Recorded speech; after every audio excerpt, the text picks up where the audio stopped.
Seandainya kalian punya teman yang toksik, jenis toksiknya adalah selalu membuat kamu marah. Apa yang harus kamu lakukan? Iya, ya. Yang pertama, kendalikan emosi. Harus tetap kontrol. Boleh pakai ambil nafas dalam-dalam berapa kali. Atau menghitung saja sampai 10 kali. Kalau pas lagi marah, terus kamu menghitung 1, 2, 3. Masih marah terus sampai 20. Masih marah teruskan sampai 100. Sampai marahmu reda. Jadi ini tipsnya. Ini basicnya ini ya. Untuk masih tetap terkontrol. Kamu merasa sangat gelap, tidak kontrol sama sekali ya. Ambil nafas dalam-dalam, hitung. Kemudian pahami sumber marah. Coba kamu tanya, apa sih yang membuatmu marah dari temanmu itu? Kira-kira dia itu sengaja melakukannya atau ya dia memang modelnya begitu, aku saja yang baper. Kadang-kadang ya memang teman kita tipenya memang begitu.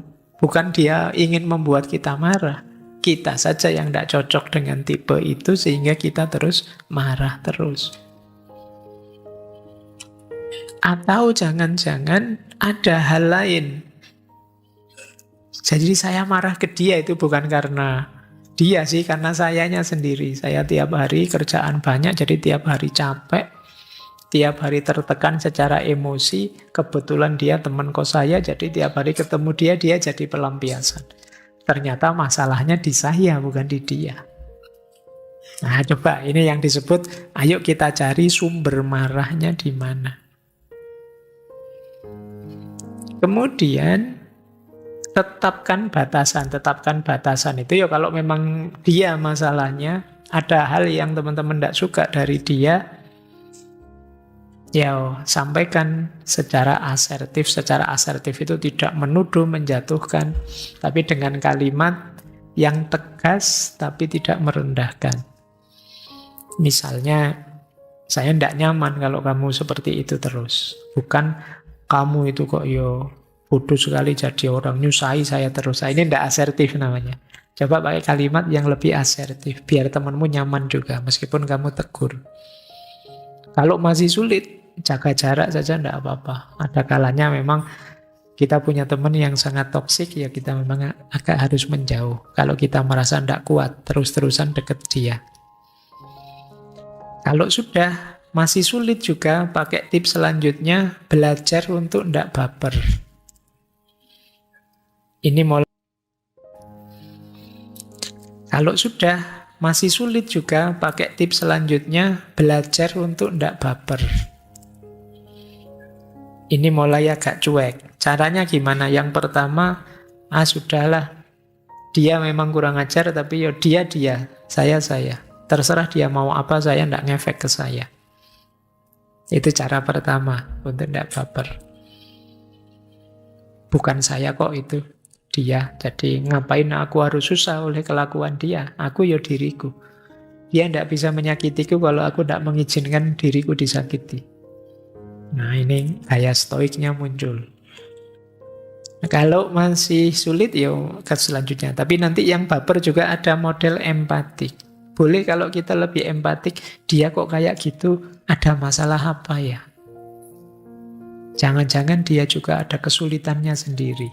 Ada problemnya sendiri. Siapa tahu aku bisa bantu. Ini kayak empatik.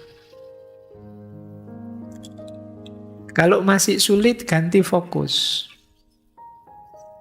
Nggak usah bahas dia terus, nggak usah lihat dia terus, nggak usah perhatian dia terus. Urusi yang lain yang tidak menyulitkan kita. Kalau sudah sampai titik itu masih tetap nggak bisa, saatnya nyari bantuan orang. Dan kita.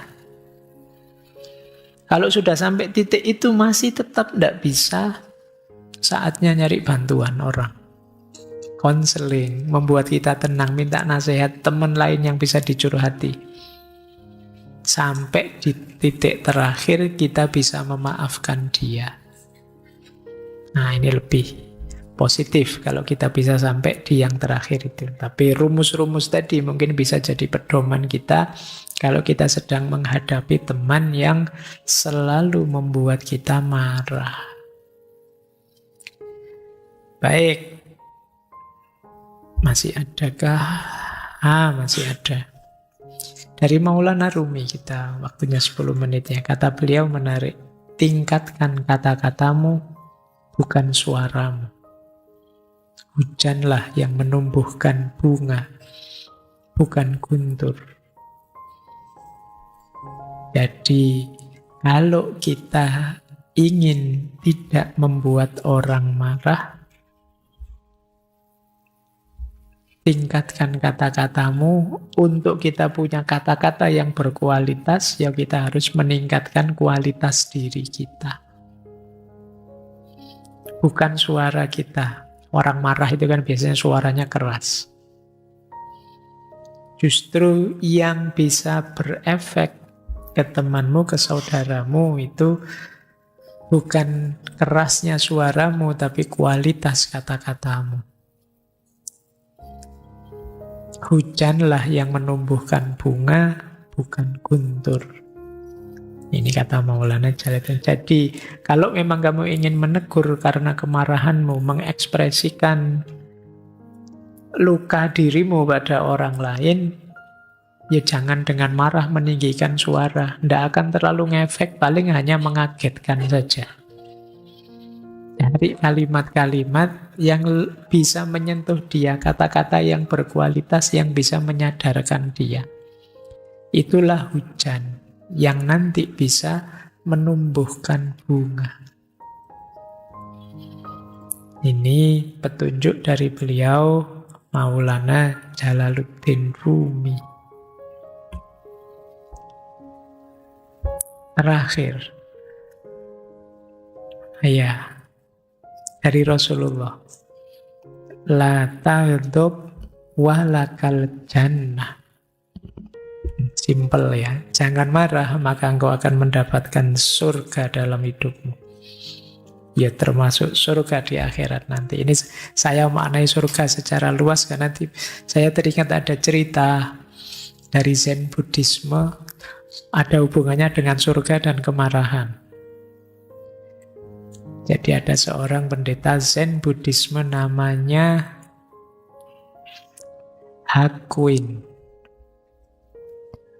Dia ini satu ketika didatangi oleh seorang samurai. Samurai ini tanya pada pendeta ini, "Wahai pendeta, coba jelaskan ke saya, apa itu surga, apa itu neraka?" Hakuin ini diam saja, terus tiba-tiba dia yang begini, "Alah, kamu prajurit rendahan aja pangkatmu apa kok tanya-tanya saya pertanyaan tinggi kayak gitu, mbok sudah nggak usah tanya aneh-aneh, levelmu itu apa?" Wah, marah sekali samurai ini. Wah, dia sudah nyabut katananya, ingin menggal pendeta itu. Begitu dia marah ingin menggal pendeta tadi, Hakuin bilang, "Nah, itulah neraka." Nah, begitu ditunjuk itulah neraka, sadarlah samurai, oh iya ya, berarti memang neraka itu kalau situasi saya sedang marah, tidak terkendali, pikiran buntu, hati gelap, tindakan tidak terkontrol. Wah, terima kasih Hakuin, saya sadar sekarang, tercerahkan saya, berarti kondisi neraka itu seperti itu. Terus dia bilang, nah sekarang itulah surga. Ini kamu sekarang sadar, tercerahkan, pikiranmu jernih, hatimu terbuka. Makanya la taghdab walakal jannah. Jangan marah, maka engkau akan mendapatkan surga. Baik, saya kira itu dulu ya teman-teman untuk malam hari ini. Materi tentang mengendalikan kemarahan. Menurut saya materi ini penting karena dalam hidup kita sering sekali terblokir oleh rasa marah ini saat menuju kebaikan atau ideal hidup yang kita inginkan. Itu kata beliau ya, di antara sumbernya kita bahagia itu adalah kontrol keinginan, kontrol harapan kita. Jangan sering mematok harapan yang sangat jauh dari kenyataan. Hasilnya pasti kecewa dan marah. Kalau terlalu jauh dari kenyataan, sulit kamu nanti bisa bahagia. Kecuali kamu target jangka panjang dengan tahap tertentu yang lebih realistis. Ekspektasi sering membawa pada kemarahan. Kamu berharap, di situ saya contohkan, dihormati orang. Tapi sampai di tempat ternyata tidak ada orang yang peduli sama kamu. Marahlah kamu. Karena kamu tadinya ingin dihormati, sekarang tidak dihormati, tidak peduli. Ini orang-orang kok tidak ada yang menghargai saya ya, padahal YouTube saya followernya lumayan loh ya. Apa ndak kenal siapa saya? Wah, kamu stres itu. Harapanmu beda dengan kenyataannya. Itu yang kedua. Yang ketiga, dari mana munculnya kemarahan? Dari appraisal. Appraisal itu dari penilaian. Kadang-kadang kemarahan muncul ketika kita menilai sesuatu, kita mengevaluasi sesuatu, ternyata memang ada ketidakadilan. Ternyata memang hakku diambil. Ternyata memang, ini namanya appraisal. Kita menghitung, kita menilai sendiri. Ini ada yang tidak beres, saya harus marah ini di sini. Itu namanya appraisal. Jadi bisa karena atribusi kita, bisa karena harapan kita, bisa juga karena penilaian kita. Saya biasanya tidak gampang marah sih, tapi situasi seperti ini memang saatnya saya marah. Ini namanya appraisal. Jadi sebelum marah kamu mikir dulu. Ada pertimbangannya, ada penilaiannya. Tidak ujuk-ujuk kamu ekspresif marah. Tapi ada alasannya. Setelah kamu berpikir panjang, saya pertimbangkan, ini berarti sekarang saatnya saya harus marah, Pak. Oh ya monggo, silahkan. Ruang dan waktu kita persilahkan untuk marah. Ini marah yang lebih baik ini. Diawali dari penilaian. Jadi ketika kamu meresepsi satu situasi, kemudian kamu simpulkan, ini tidak boleh terjadi. Ini tidak beres ini. Ini menyinggung saya ternyata. Saya tidak sadar tadi. Ternyata ini memang melecehkan saya. Saatnya saya marah. Ini namanya dari appraisal. Ya sebenarnya tiga-tiganya mungkin saja membuat kita marah. Silahkan teman-teman mulai sadar ya. Ternyata kemarahanku bisa karena atribusi. Bisa karena harapan yang tidak sesuai kenyataan. Atau hasil penelitianku. Bahwa ada sesuatu yang tidak beres. Hasil penilaianku bahwa ada yang mendorong, menuntut seharusnya saya marah. Oke, kita lanjutkan.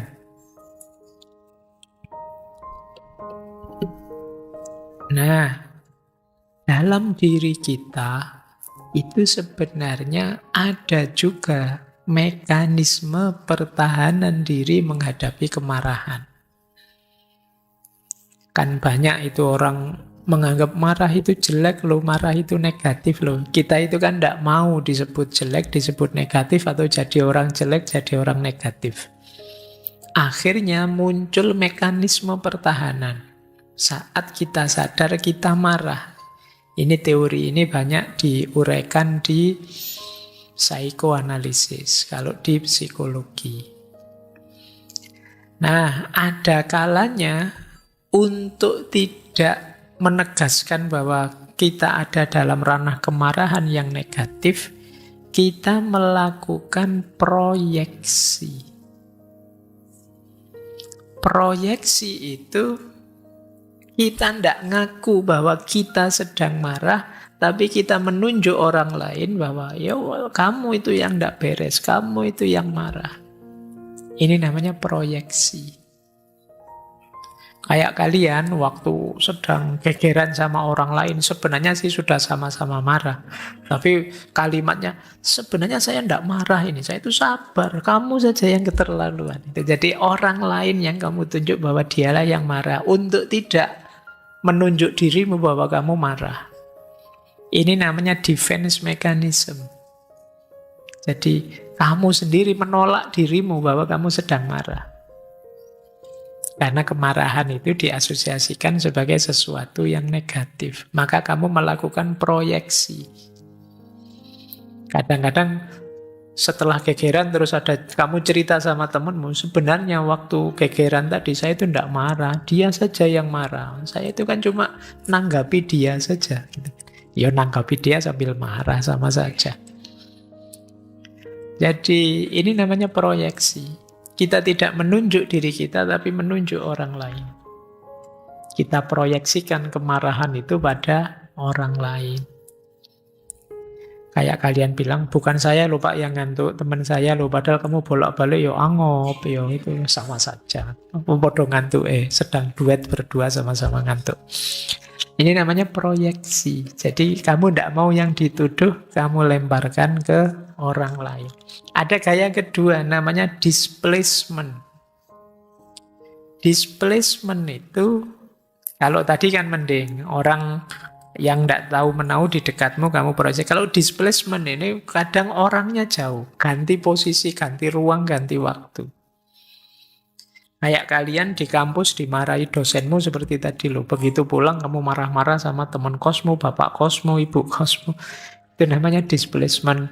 Kayak dosen yang di rumah misalnya rame sama istrinya, di kampus mahasiswa sak kelas dimarahi semua. Itu namanya displacement. Ada kalanya begitu. Kamu tidak berani marah sama orang tua, akhirnya adikmu yang jadi sasaran.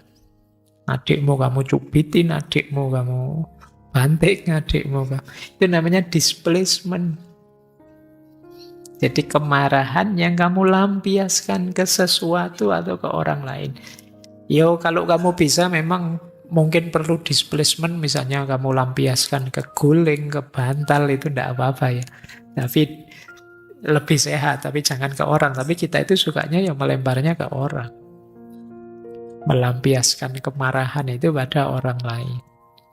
Itu juga defense mechanism. Jadi biar kemarahan itu keluar dari diri kita, kita lampiaskan ke orang lain.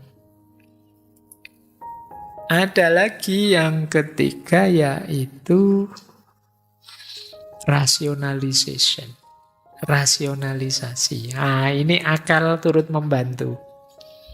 Apa yang dilakukan? Membenarkan kemarahan kita. Oh, kamu berhak untuk marah itu. Itu memang saatnya kamu marah, sudah lama kamu sabar.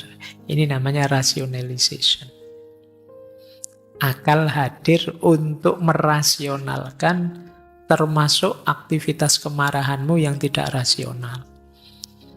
Oh, dia memang keterlaluan, tidak apa-apa, sudah lanjut saja, sikat saja, misalnya itu. Akalmu bisa nanti mendukung dengan pembenarannya.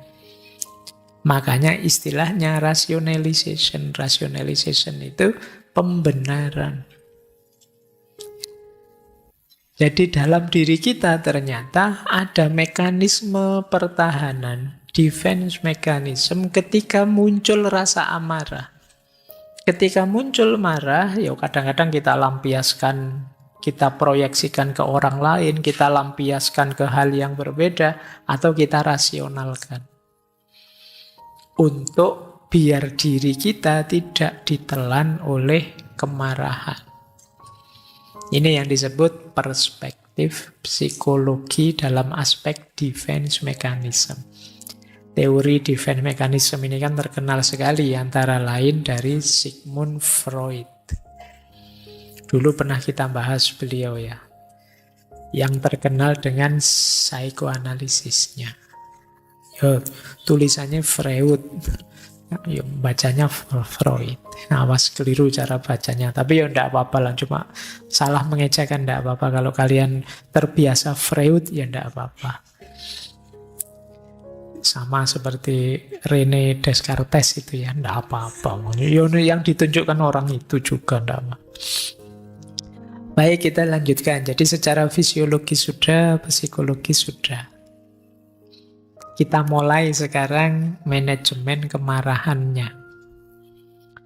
Ini secara umum ya, ini di banyak sumber saya kumpulkan. Tentang manajemen kemarahan, menata biar kita tidak tenggelam dalam kemarahan. Yang pertama, mari kita kenali pemicunya dan tanda-tandanya. Ayo kita pahami diri kita ya. Saya itu Pak, kalau deket orang yang cerewetnya luar biasa, ngomong tidak berhenti-berhenti, itu saya mudah marah. Nah, kamu harus mulai hati-hati.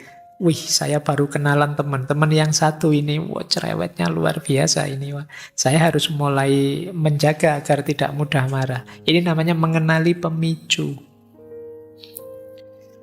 Saya Pak, kalau dibohongi sudah selesai, sudah tidak mungkin saya. Nah, teman saya ini kok senengane bohong ya, tukang ngapusi. Saya harus mulai hati-hati ini.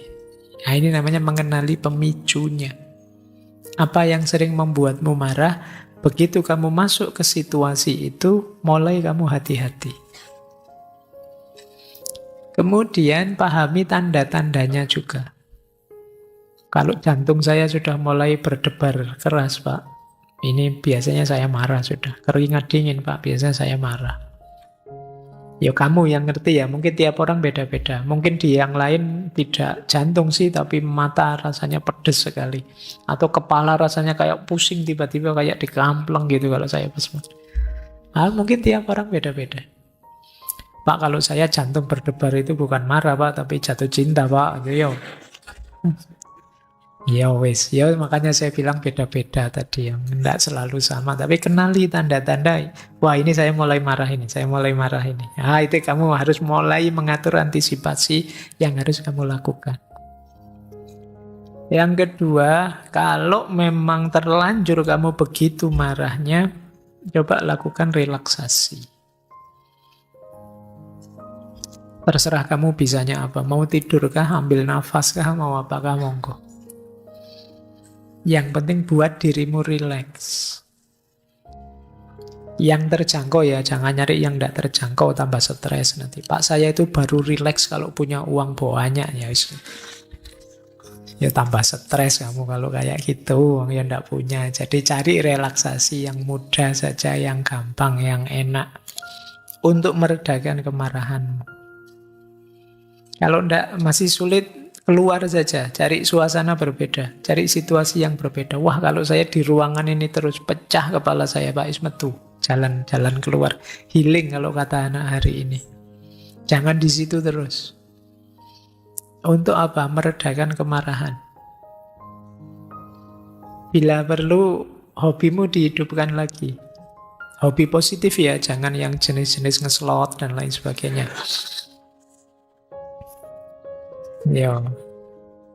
Oke, ya usah yang kamu mampu, yang baik-baik, yang positif. Senenganmu apa dijalankan. Ya. Menjauh dari situasi yang memancingmu dalam kemarahan, cari distraksi yang menyenangkan.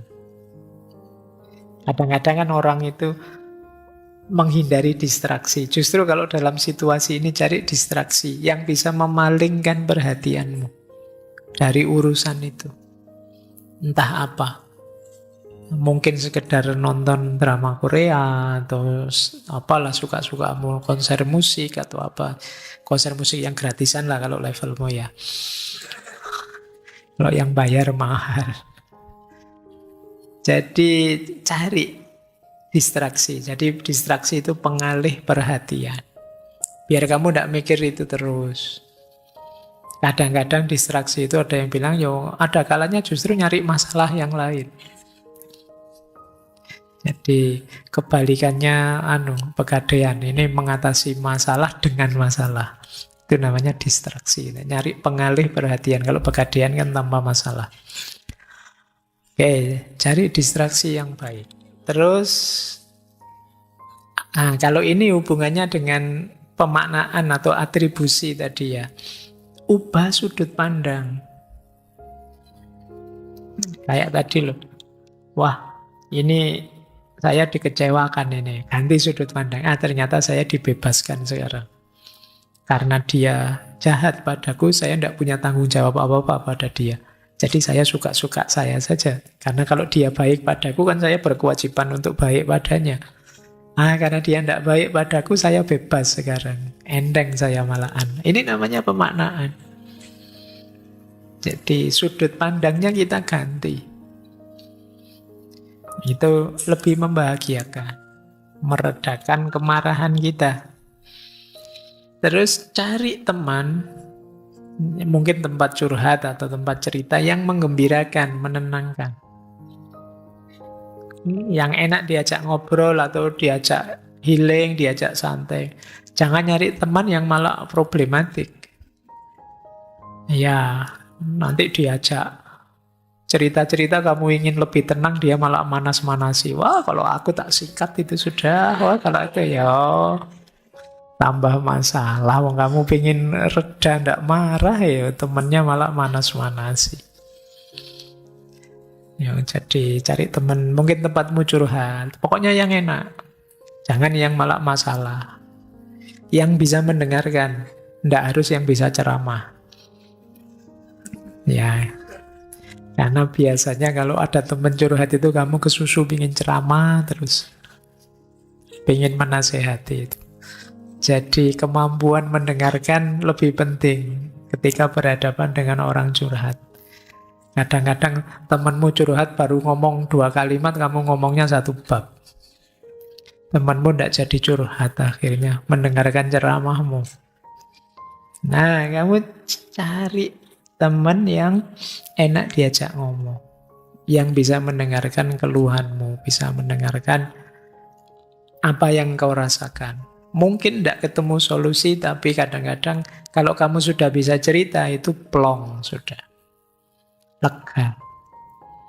Nah, cari teman seperti ini. Ini diantara solusi untuk meredakan kemarahan. Kemudian belajar memaafkan.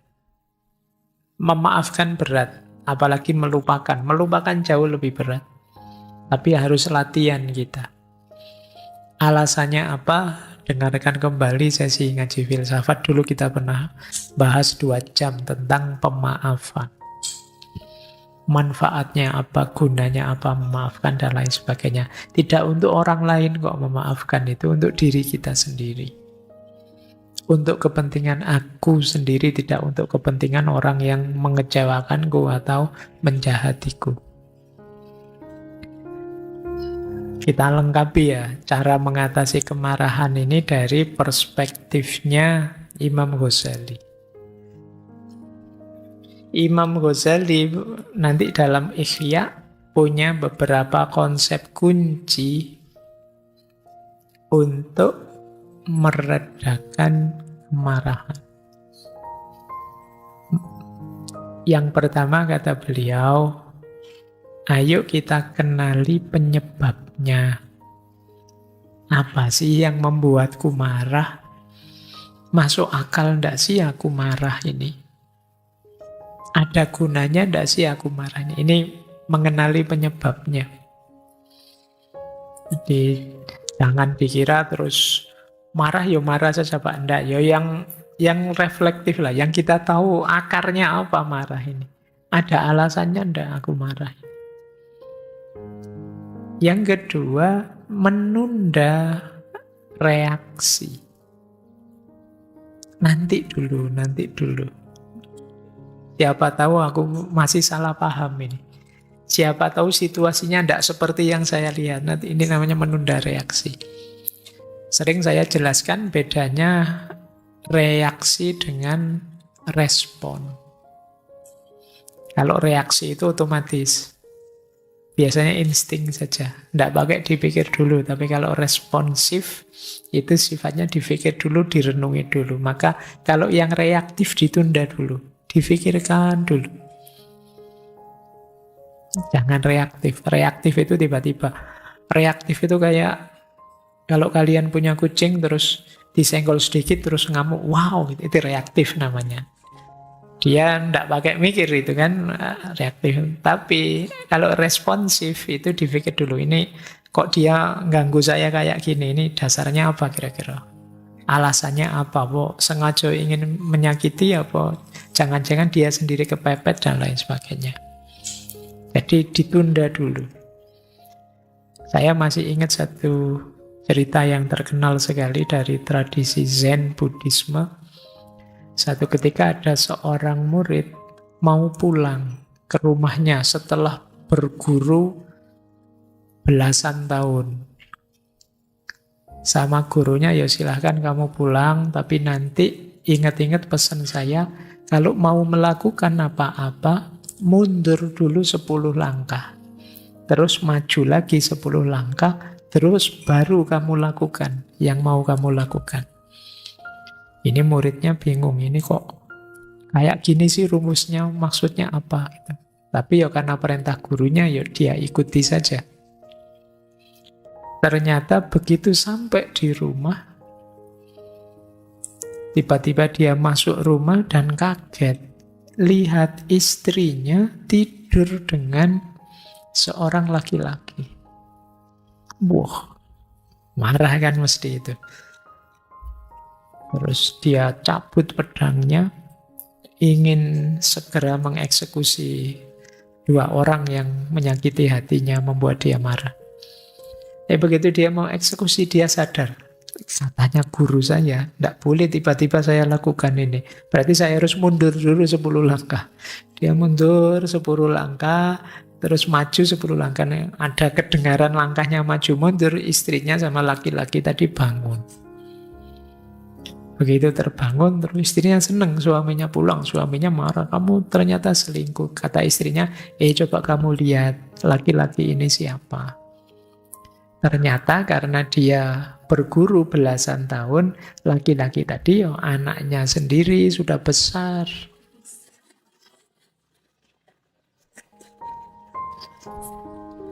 Lah iya ya, belasan tahun ya anaknya sudah besar.